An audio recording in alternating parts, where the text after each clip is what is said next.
Brian purchased a 3,200 square foot home in a newly built neighborhood about 40 minutes outside Atlanta. The house looked impressive. 4 bedrooms, 3.5 bathrooms, a bonus room, formal dining area, 2-car garage, and high vaulted ceilings. The total purchase price was $475,000. His monthly mortgage payment came out to about $2,800. Brian believed that this payment represented the real cost of the house. In reality, it was not even close to half of the actual cost. During the first summer, his electricity bill reached $430 because cooling a 3,200 square foot home in the Georgia heat required a powerful air conditioning system running almost constantly. In winter, the gas bill climbed to around $370. Then there were property taxes. Every year, Brian pays about $6,200, which equals roughly $517 per month. Home insurance adds another $2,400 per year, or about $200 per month. The neighborhood also has an HOA fee of $220 every month for lawn maintenance and shared amenities that Brian rarely even uses. Water and trash services cost him around $140 monthly, partly because the property includes 4 bathrooms and a large yard that requires irrigation. When everything is added together, the real cost becomes clear. Mortgage, $2,800. Utilities, $600. Property tax, $517. Insurance, $200. HOA, $220. Water and trash, $140. That brings the total monthly cost of living in the house to about $4,477, or roughly $53,724 per year just to keep the house running. Brian earns about $92,000 annually. After taxes, his take-home pay is around $62,000. That means his house alone consumes nearly 87% of his take-home income before he even buys groceries, fuel, or anything else. After covering the house expenses, Brian has only about $1,300 left each month for everything else in life. Saving money becomes almost impossible. Investing is difficult. Vacations are out of the question. Brian is what people call house poor. He owns a house, but in reality, the house owns him. My name is Bobby, and over the last 6 months, I've been studying why so many Americans are financially struggling after buying homes that are far larger and more expensive than they actually need. If you purchased a house that once felt affordable based on the mortgage payment, but now feels overwhelming, if your utility bills shock you every month, or if you feel trapped in a home that was supposed to be your dream, make sure to subscribe and hit the like button if this video helps you understand what's really happening. This isn't about saying homeownership is bad. The real issue is house size and how it directly affects your financial freedom.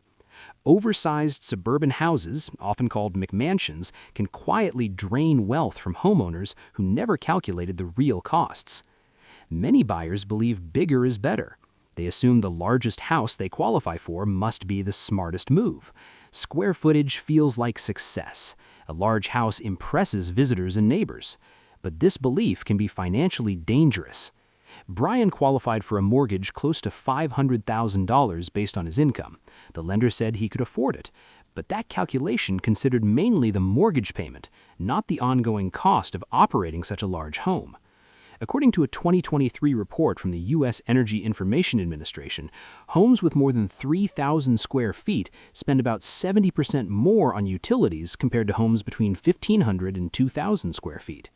Brian now spends over $7,000 every year on utilities alone. A smaller house might cost closer to $4,200 annually.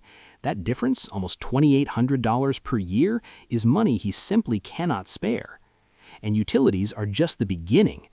Bigger homes often come with higher property taxes, larger insurance premiums, and significantly higher maintenance costs.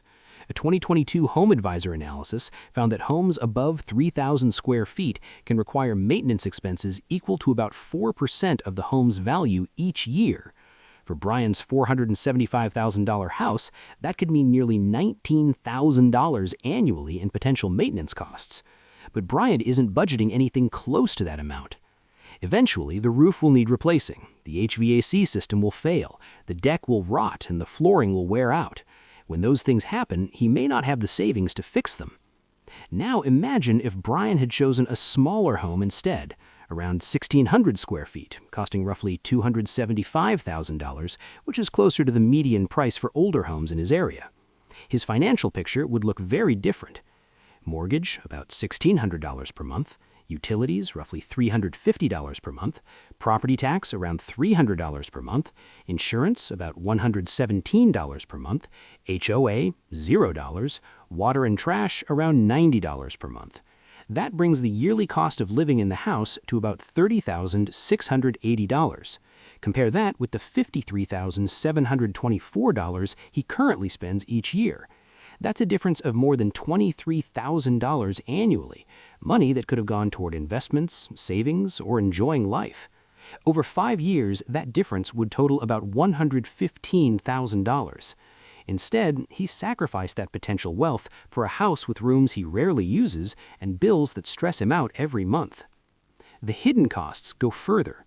When Brian moved from his 900-square-foot apartment into the 3,200-square-foot house, his old furniture suddenly looked tiny and out of place. The large living room felt empty. The dining room needed a bigger table. The bedroom had space for furniture he didn't own. To make the house feel complete, he spent about $18,000 on new furniture, putting it on credit cards with 19% interest. By the time that debt is paid off, he will have spent an additional $5,100 in interest. All of that spending happened simply because the house was too large. Psychologically, the house feels like an achievement. When friends visit, Brian feels successful. Pulling into his driveway gives him a sense that he made it. But those feelings are extremely expensive. Research also shows that bigger homes do not necessarily lead to greater happiness. A 2021 study in the Journal of Environmental Psychology found that people living in homes between 1,200 and 1,800 square feet reported similar life satisfaction as those living in houses over 3,000 square feet. In fact, larger homes often create more stress because of maintenance, cleaning, and financial pressure. Brian regularly uses only 3 spaces in his home: the bedroom, the kitchen, and 1 bathroom. The formal dining room has been used twice in 3 years. The guest rooms sit empty most of the time. He pays to heat, cool, insure, and maintain space that barely gets used. The real tragedy is the opportunity cost. If Brian had invested the extra $23,000 per year instead of spending it on housing costs, the results would be dramatic. At an 8% annual return, he could have around $134,000 after 5 years. After 10 years, that investment could grow to roughly $332,000. Instead, that money disappears every year into utility bills, taxes, and maintenance for a house that is far larger than he needs. The lesson here is simple. Before buying a house, calculate the total cost of ownership, not just the mortgage payment. Add utilities, taxes, insurance, HOA fees, maintenance, and furnishing costs. If those combined expenses exceed 30% of your gross income, the house may not truly be affordable, no matter what a lender says. Sometimes the smartest financial move is buying a smaller home and investing the difference, because at the end of the day, financial freedom matters far more than square footage. If this story makes you rethink the size of your future home, consider liking the video and subscribing for more insights about money and financial decisions. I'll see you in the next one.